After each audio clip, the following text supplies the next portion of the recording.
Hi viewers, আসসালামু আলাইকুম। শফিউল বাড়ি এগ্রো চ্যানেলের পক্ষ থেকে আন্তরিক শুভেচ্ছা অভিনন্দন। আশা করি সবাই ভালো আছেন। এখন দেখেন কাঁচাটা খুব পড়া, এখন ফিশারিটার মধ্যে পড়া। এখন ফিশারির মধ্যে কী মাছ চাষ করে নিজেও জানতেছি না।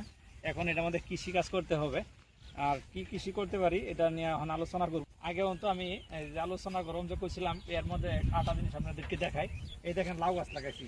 এই লাউ গাছের মধ্যে আমি মিষ্টি লাউ, এটা আগে অনেকগুলো লাউ পাইছিলাম, এখন আর লাউ ধরে নাই, দেন গাছগুলো মরে যাচ্ছে। এখন আমরা বৃষ্টিতে ডুকাগুলো বন্ধু সতেজ হইতেছে, তো এগুলো কিন্তু ডুকা কিন্তু তরকারিও খাওয়া যায় এবং শাক রান্নাও খাওয়া। এই দেখেন গাছগুলা মরে গেছে, এখন এগুলো আমাদের হ্যাঁ লাউ আম্মু লাউটা বাইর করছে। হ্যাঁ আসলে তো লাউটা অনেক বড় হয়ে গেছে, আসলে মরা গেছে লাউ। আম্মু ওটা খাইবা তুমি?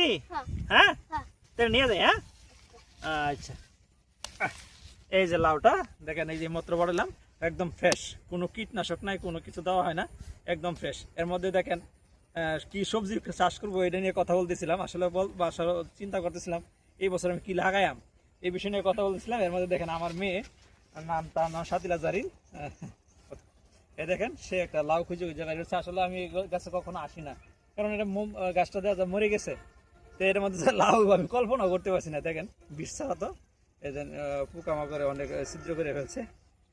দেখিস মা আর একটা খুঁজতে তো আরো আছে কিনা, দেখি আরো আছে কিনা। হ্যাঁ আচ্ছা, এই লাউটা এনে থাক।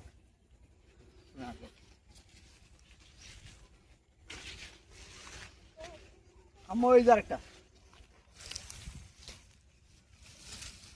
হ্যাঁ এই যে আরেকটা পেয়ে গেছি। হ্যাঁ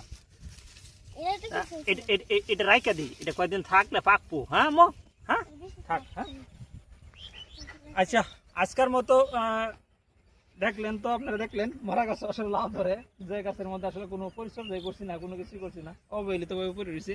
এটার মধ্যে মোটামুটি লাভ পাওয়া গেছে। আর আমার মেয়ে, আসো আম্মা, হাই বলে দাও। High bye bye bye bye বলো আমাদেরকে, আমাদের চ্যানেলটাকে সাবস্ক্রাইব করে দিবেন। হ্যাঁ বলো আমাদের চ্যানেলটাকে সাবস্ক্রাইব করে দিবেন, আমাদের চ্যানেলটাকে সাবস্ক্রাইব করে দিবেন ইনশাআল্লাহ। আমাদের চ্যানেলটাকে সাবস্ক্রাইব করবেন, আর কমেন্ট বক্সে অবশ্যই কমেন্ট করবেন আমাদের ভিডিওগুলো কেমন লাগতেছে। আর অনেক দিন পরে কথা বলতেছি তো একটু জড়তা আছে, আমি ফার্স্ট আসছে আমার সাথে কথা বলার জন্য, ভুল হলে অবশ্যই ক্ষমা করে দিবেন। আর আমার মেয়ের জন্য দোয়া চাই, আমাদের দোয়া করবেন, আর যেন আমি যেন ফিশারিতে জন্য আরও কৃষিতে যেন ভরে দিতে পারি আর লাভজনক করে তুলতে পারি, সেজন্য দোয়া চাই সবার কাছে। আল্লাহ হাফিজ।